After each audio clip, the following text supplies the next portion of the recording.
Donald Trump has been telling reporters that an armada of U.S. Navy vessels is heading towards Iran. President Donald Trump has to make a crucial decision.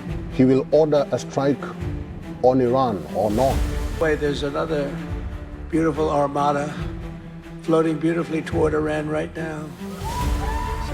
Right now, the most powerful warship on Earth is turning its bow into strike position. 90 fighter jets are being armed on its deck.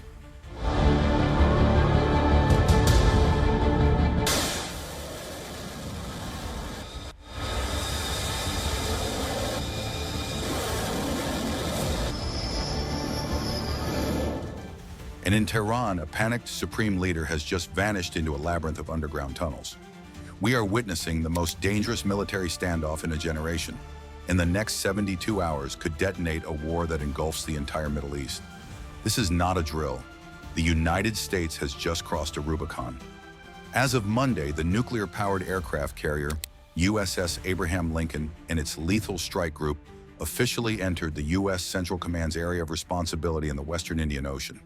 This isn't a routine patrol. It is a deliberate, poised positioning within striking distance of Iran's coastline. Flanked by 3 Arleigh Burke-class guided missile destroyers, the USS Frankie Peterson Jr., the USS Spruance, and the USS Michael Murphy, the Lincoln carries a floating arsenal of over 5,000 personnel and an air wing capable of devastating any target, day or night. On its deck, Mabchev 35C, Lightning II stealth fighters invisible to most Iranian radar. F/A-18E/F, Super Hornets for multi-role strike missions. EA-18G Growlers to blind and deafen enemy air defenses. And alongside the carrier, those destroyers hold dozens of Tomahawk land attack cruise missiles, capable of striking targets over 1,000 miles away with pinpoint accuracy. This is a sledgehammer placed on a hair trigger, and in Tehran they heard the hammer cock. According to intelligence reports from Iran International, Iran's 86-year-old supreme leader, Ayatollah Ali Khamenei, has been relocated to a fortified, interconnected underground bunker complex in the capital. This move came directly after senior Iranian military and security officials presented assessments warning of a heightened likelihood of an American military strike. He has not been seen or posted on his official social media channels since January 17th, a silence that mirrors his disappearance during last June's intense conflict with Israel, when he also took to shelters. But this time is different. His third son, Mojtaba Khamenei, has now assumed day-to-day management of the Supreme Leader's office, serving as the primary channel to the government in the IRGC. This is a continuity of government protocol activated when the regime believes its head is directly in the crosshairs. What triggered this unprecedented brinkmanship? The timeline is critical. 2 weeks ago, following the Iranian regime's brutal crackdown on nationwide protests, which human rights groups say has left thousands dead and tens of thousands arrested, the White House requested concrete military response options from the Pentagon. Alert levels were raised. Intelligence assessments presented to the administration concluded the Iranian leadership is facing its most fragile moment since the 1979 revolution, its legitimacy crumbling from within. Publicly, the former president framed it starkly. "We have a lot of ships heading towards Iran, a big armada, very powerful, bigger than what we had in Venezuela." Then the critical red line, "I have very firm instructions. Anything happens, they're going to wipe them off the face of this earth." The message was unambiguous. Iran's response has been one of scrambling, desperate preparation. On January 4th, the IRGC conducted major missile and air defense exercises in Tehran, Shiraz, and other cities. These drills are not routine. They are a direct reaction to a critical vulnerability. During the June war with Israel, the majority of Iran's advanced Russian-supplied S-300 air defense systems were destroyed.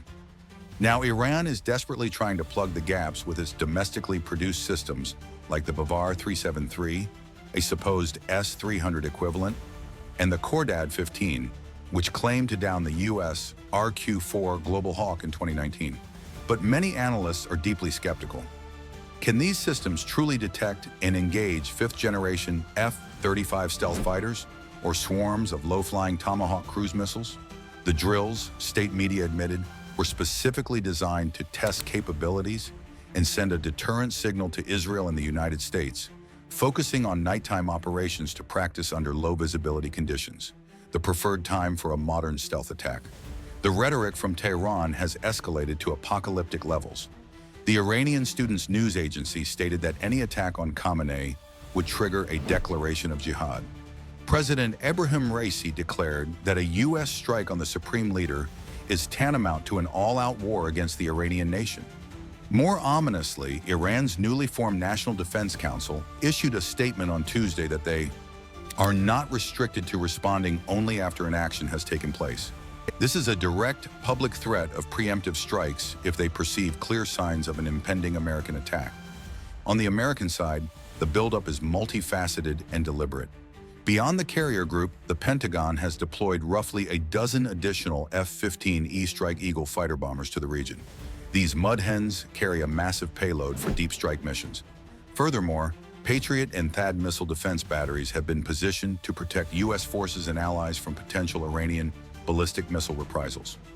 The U.S. 9th Air Force is concurrently running a large-scale readiness exercise across the theater, practicing the rapid dispersal and generation of combat air power, a clear rehearsal for the exact operational tempo needed for a sustained campaign. Financially, the world is bracing. Oil prices are ticking upward on the fear premium. Global leaders are issuing frantic calls for de-escalation. The region holds its breath. Why is this moment uniquely explosive? An insightful analysis from Israeli security expert Ronen Bergman notes that during the June conflict, Israel successfully eliminated the entire senior security decision-making echelon that Khamenei traditionally consulted. The old guard of IRGC commanders and advisors is gone. The supreme leader is now surrounded by less experienced, potentially more ideologically rigid figures, making miscalculations more likely. He is isolated, both physically underground and strategically, facing an external military juggernaut and internal unrest. The USS Abraham Lincoln Strike Group remains for now in the Indian Ocean rather than the more provocative Persian Gulf or Arabian Sea. This is a position of flexible threat, close enough to project overwhelming power, but far enough to not be an immediate provocation. It is the embodiment of coercive diplomacy. So where does this end? We are in a classic game of brinkmanship.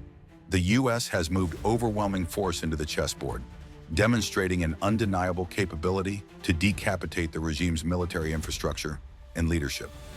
Iran is responding by scattering its leadership, activating every defensive system it has, and threatening holy war and preemptive action. The next 72 hours are critical. Will a miscommunication, a radar glitch, an overly aggressive maneuver by an IRGC fast attack boat, a misinterpreted training exercise spark the first exchange? Will the internal pressure within Iran force the regime to lash out to rally nationalist sentiment? Or will the sheer weight of American military power force Tehran to back down, creating a new, tense, but stable deterrent equilibrium? The world is watching, and the clock is ticking.